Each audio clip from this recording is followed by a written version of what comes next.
Peru, security forces continue to repress anti-government protests, leaving 2 more dead, bringing the death toll to 63 during the protests.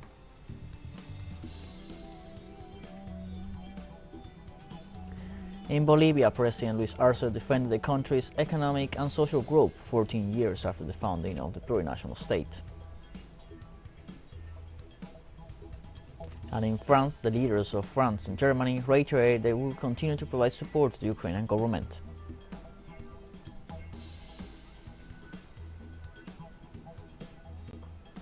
Hello, welcome to From the South. I'm Luis Alberto Matos from the teleSUR studios in Havana, Cuba. We begin with the news.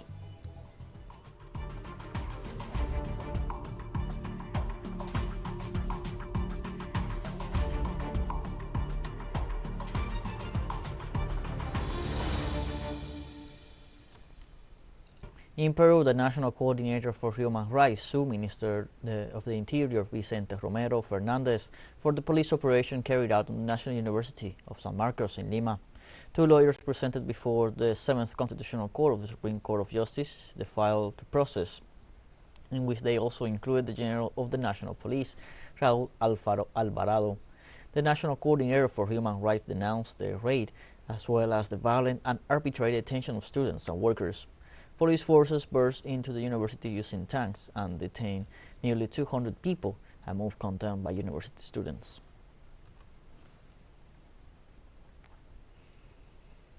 In Peru, the death toll in protests against the executive and Congress rose to over 63 following another day of violence and repression. Mobilizations in Peru, a province in the department of La Libertad in the north of the country, were attacked by state forces and paramilitary groups. The repression left numerous people wounded and 2 new fatalities from bullet wounds. Javier Mendez Upamki, head of the Criminal Investigation Division, confirmed the facts, adding that in total, the department reports 7 fatalities.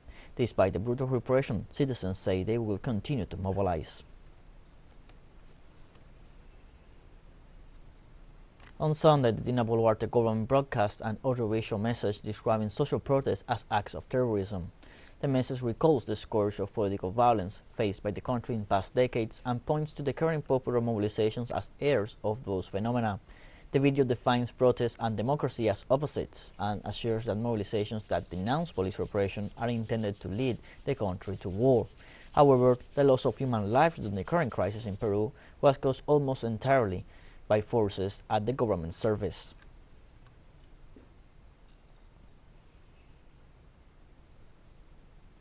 Peruvian authorities decided to close indefinitely the Machu Picchu National Archaeological Park due to the massive demonstrations against President Dina Boluarte. The Ministry of Culture announced that it seeks to safeguard the safety of tourists and the general public in view of the social situation in the country. The ministry added that authorities will take care of the people affected by purchase of access tickets to Machu Picchu Park. This partial closure also took place last December 14th due to the same social protest.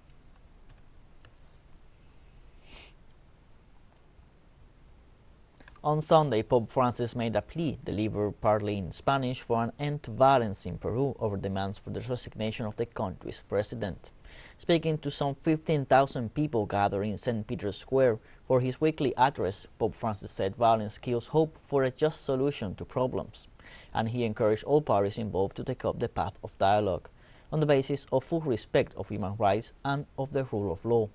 Pope Francis said he was adhering to the appeal made by Peruvian bishops. Protests in Peru, mostly south of the country, began last month following the impeachment of then President Pedro Castillo.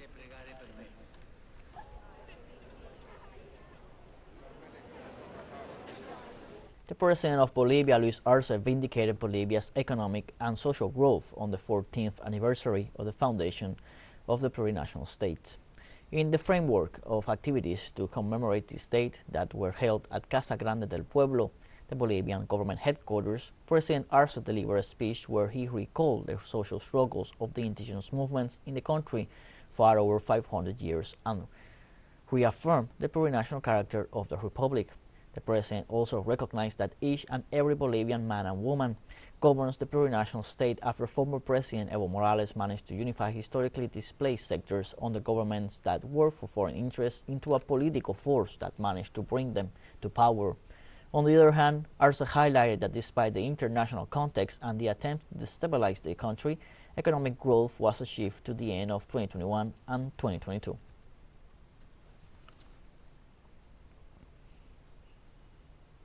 Ahead of the CELAC summit, the presidents of Argentina and Brazil announced the relaunching of their strategic relationship to strengthen economic integration. Both heads of state released an article announcing the agenda of the meeting they will hold in Buenos Aires on Monday, January 23rd, to be followed by the 7th summit of CELAC, a forum that gathered 33 countries of the Latin American and Caribbean region. In a text signed by the two presidents, they stressed the importance of relaunching the bilateral strategic alliance with the reactivation of several cooperation and dialogue spaces, and emphasized the priority of the two countries for the reactivation of Mercosur and UNASUR. Both leaders affirmed that they will work together in many important areas for the well-being of their people, such as the fight against hunger and poverty, health, education, sustainable development, among others.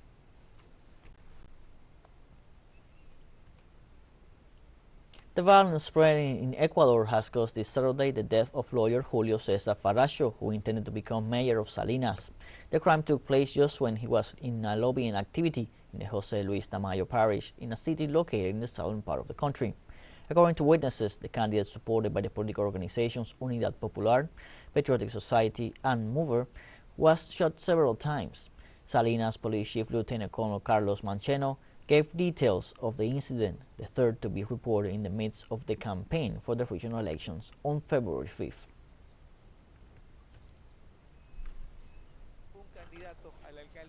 El Salvador's Minister of Justice and Security, Gustavo Villatoro, has confirmed the extradition of the Colombian citizen Margaret Chacon Zúñiga, charged by the justice system of her country for her participation in Paraguayan prosecutor Marcelo Pesci's murder.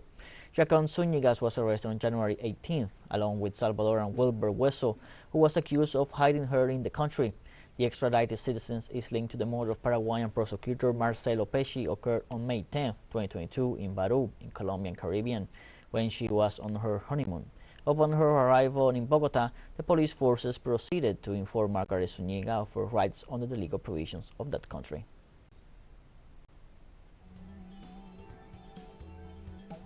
Let us take a short break, but first remember you can follow us on TikTok at the account at teleSUR English, in which you'll be able to see news in different formats, news updates, and much more. All the stories coming up. Stay with us.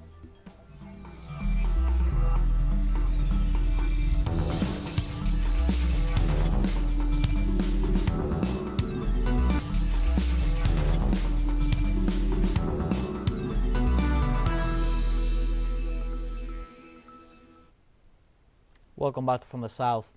In the United States, gun violence continues. A gunman killed 10 people and wounded 10 others at the Los Angeles area ballroom dance club following a Lunar New Year celebration. Authorities launched a manhunt for the suspect in the latest mass shooting tragedy in a U.S. community. Captain Andrew Mayer of the Los Angeles Sheriff's Department said Sunday that the wounded were taken to hospitals and their conditions range from stable to critical. Further details of the shooting are not known at this time. There are also no reports on the circumstances of the attack. The Lunar New Year celebration had attracted thousands. Monterey Park is a city of about 60,000 people with a large Asian population about 16 kilometers from downtown Los Angeles.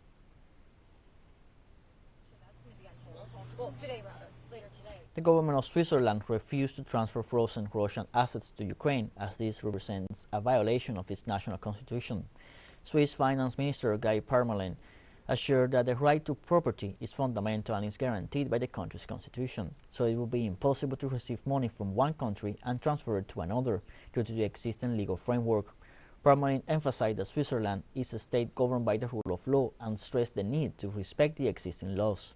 The finance minister's statements comes in a context when the United States and EU countries insist on seizing Russian assets and handing them over to Ukraine, and also following statements by the head of the Swiss Federal Department of Foreign Affairs, Ignacio Cassis, that his country did not rule out the possibility of using frozen Russian assets to finance Ukraine.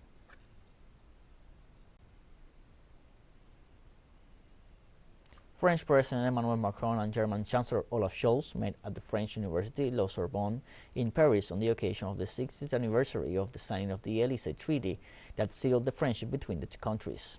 Chancellor Olaf Scholz assured that his country and France will support Ukraine for as long as necessary and valued the importance of the Paris-Berlin unity in order to lead Europe. Germany has so far refused to send Leopard 2 tanks to Ukraine, despite international pressure. For his part, French President Emmanuel Macron said the European Union has neither hidden nor divided.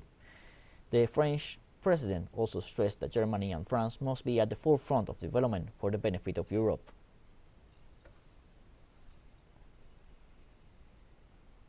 In Poland, hundreds of people are demonstrating in Warsaw, the capital city, to show their rejection of the country's involvement in Ukrainian conflict.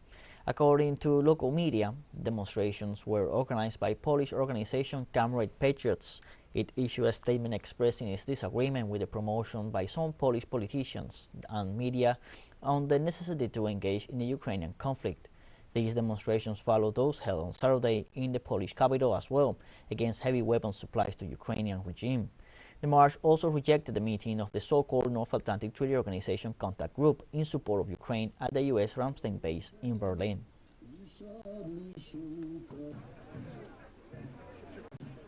Arab League Secretary General Ahmed Abul-Gheit condemned the Islamophobic protests in Swedish capital Stockholm, during which far-right politician Rasmus Paludan set a copy of the Quran on fire.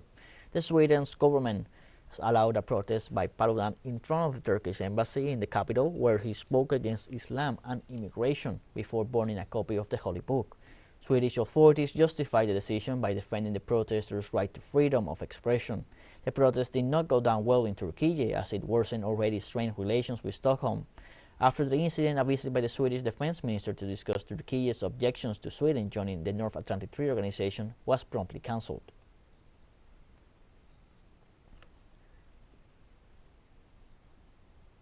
A dozen youth organizations marched through Paris on Saturday to show their anger over the government's pension reform. Actively supported by far-left party France Unbowed Party, they were hoping to capitalize on the success of the massive inter-union march and strike on Thursday. Unbowed leader Jean-Luc Mélenchon congratulated demonstrators on his Twitter page, saying that over 150,000 people turned out. The turnout was also praised by René Champion, president of the La Wallisienne Union, while L'Alternative, another student union, welcomed a very massive youth turnout. More determined than ever to keep the pressure on the government, the unions announced a new day of protest scheduled for January 31st.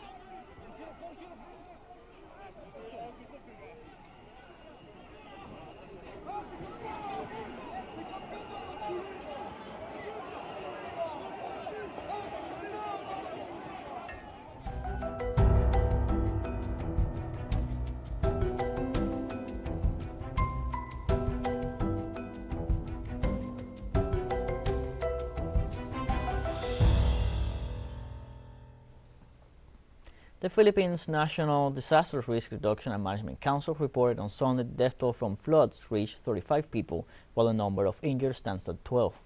According to the same report, there are still 7 people missing. Earlier this week, local media informed that at least 33 people died as a result of the floods. So far, more than 1,000 houses have been damaged in the Philippines. 548 of them were completely destroyed.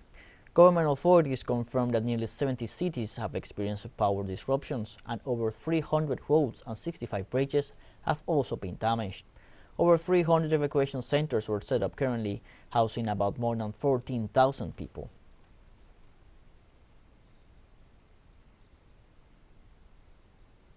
The Popocatépetl volcano, which has erupted previously in the region of East Mexico, remained active.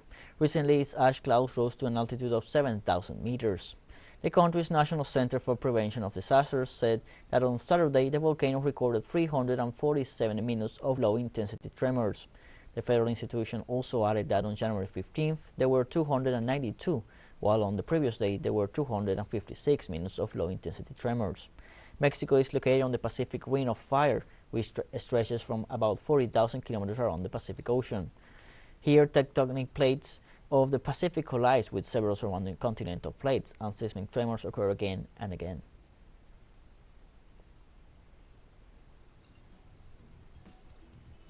More news coming up after a final short break, so don't go away.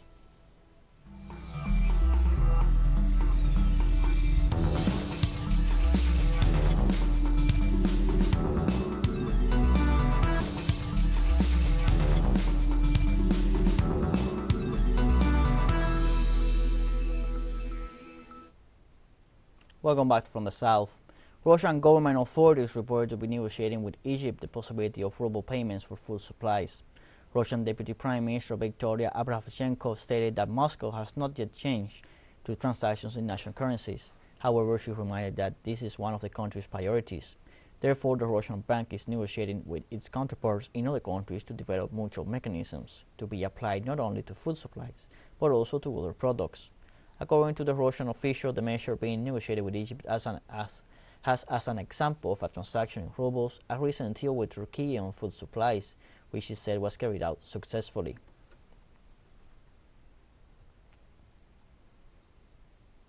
At least 13 people were killed when a residential building collapsed in the northern Syrian city of Aleppo on Sunday, and rescue workers were searching for people believed still buried under the rubble. Government officials said the 5-story building in the Sheikh Maksud district of Syria's second-largest city collapsed due to water leakages that weakened its foundation. Meanwhile, the Interior Ministry stated that only one person had been rescued from the rubble, adding that rescue and search efforts were ongoing.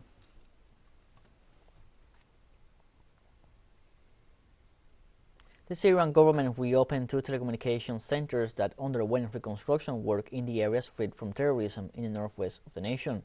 In the official ceremony, the Minister of Telecommunications and Technology, Iyad Mohammad Al-Khatib, reopened the center in the town of Al-Tay in Idlib, with a capacity of up to 1,000 telephone lines and more than 200 internet accesses.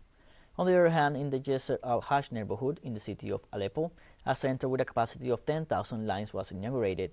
The facilities were completely destroyed by mercenaries, as were other infrastructures that received technological upgrades by the government of Bashar al-Assad.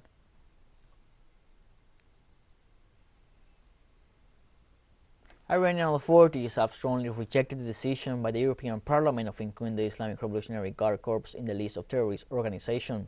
In their weekly meeting of the heads of the legislative, executive and judicial branches of Iranian power held Saturday, they say this is part of the ongoing hybrid war against the Iranian people and government. They argue that the Revolutionary Guard is one of the strongholds of the Islamic Republic of Iran. Also, they praise the consensus attitude of the Iranian people, which has always driven enemies to fail in their subversive warfare, whether it be in the media, psychologically, or economically.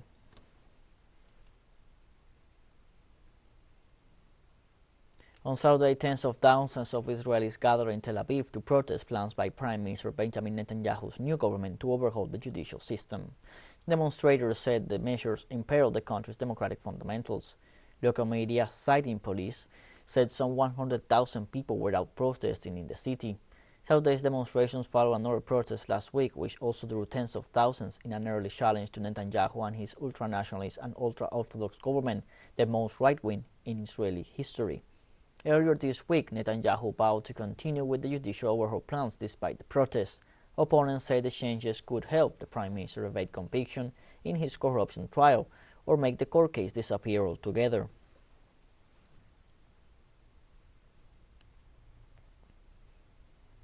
The 2023 Spring Festival Gala brought audiences a grand treat of colorful performances ranging from singing and dancing to comedic sketches and acrobatics. The Gala opened at 8 p.m. Saturday Beijing time on the eve of the Chinese Lunar New Year of the Rabbit. With a theme of New Era of Prosperity, Better Life in each passing day, the entire show adhered to the general tone of joy, auspiciousness, and jubilation, highlighting the theme of happiness and confidence while striving to express the best wishes for the Chinese Lunar New Year in a vibrant, warm, caring, and hopeful atmosphere. The 4-hour extravaganza featured a feast of traditional Chinese arts, performances such as Nanjing music, acrobatics, martial art, silk and operas. Recognized by Guinness World Records as the world's most watched TV program since its debut in 1983, the hours-long gala boasts billions of viewers every year.